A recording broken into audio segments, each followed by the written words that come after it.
YouTube, they say, Doc, you don't get to the point. You put your title up and you talk about something, you don't get to the point.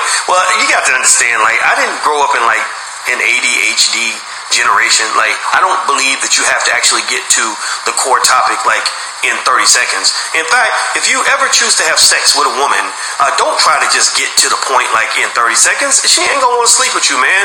Take your time, relax, be patient. So that's what we do. We are patient. We move forward patiently in this podcast. So if you're not a patient person, then this probably ain't for you. It's okay though. There's plenty of coonery out there that you can go watch. I'm sure WorldStar has a new video up right now. So go do WorldStar. You know, don't come to my page so you can complain about how we run stuff in my house. You don't do that. What you do is you leave. You leave. If you don't like it here, just go. I would say get the F out, but I'm trying not to cuss because I don't want to have to pay extra money in the swear jar. But seriously, do you understand that? Like, do you understand how much respect, how much reverence you're showing to me when you take time out of your valuable day to come here just so you can complain about what I'm doing on my podcast when you ain't even got to be here?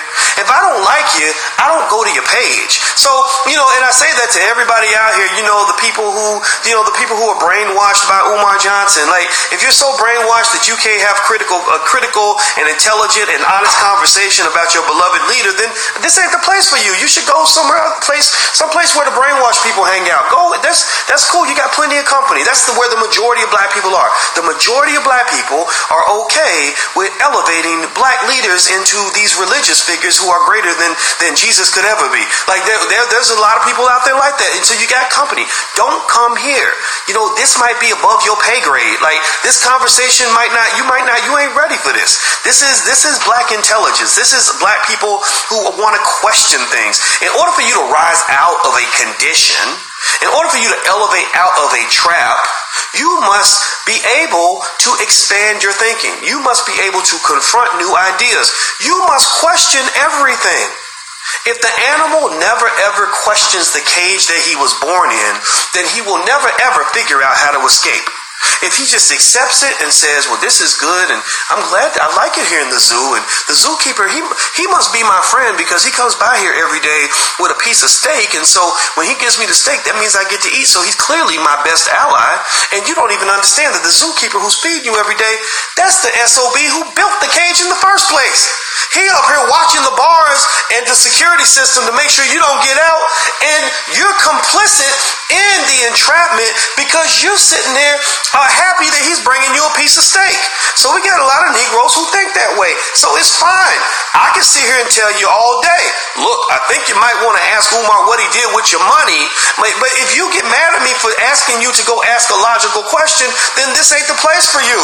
I talk to black people who question things so they can get out of cages. If you question nothing, then everything will remain the same. If everything remains the same, then black people will remain oppressed. If you do not change your behavior, then your outcomes will never change. So I'm looking for black people who are making the courageous decision to say, okay, collectively, let's change our behavior. Collectively, let's elevate. Collectively, let's look at everything.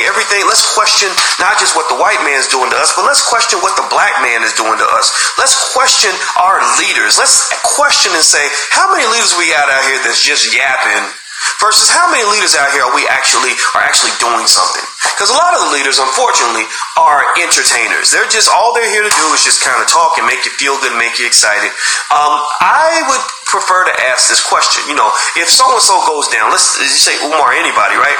If they're not here anymore, how many thousands of black people are going to lose their job because that person isn't here anymore?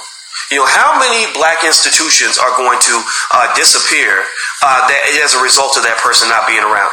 How much real tangible stuff that's actually been built and created and developed is going to not work and be effective anymore because that particular leader is no longer there, right? So, for example, if you're the president of Apple Computer and you die, then thousands of people are affected because stock price plummets and people get laid off and all kinds of stuff, right? So real lives are being affected. But if an entertainer dies, then, you just have a little less entertainment, but they just replace them with somebody else. Right? So an entertainer is kind of an employee, and most of your leaders ain't nothing but entertainers. Al Sharpton is pretty much an entertainer. Al Sharpton doesn't really, no hatred on Al, but he doesn't really have some multi-million-dollar company that's employing like thousands of black people. He's not, he's not engaged in initiatives designed to educate on a regular basis every day tens of thousands of black children.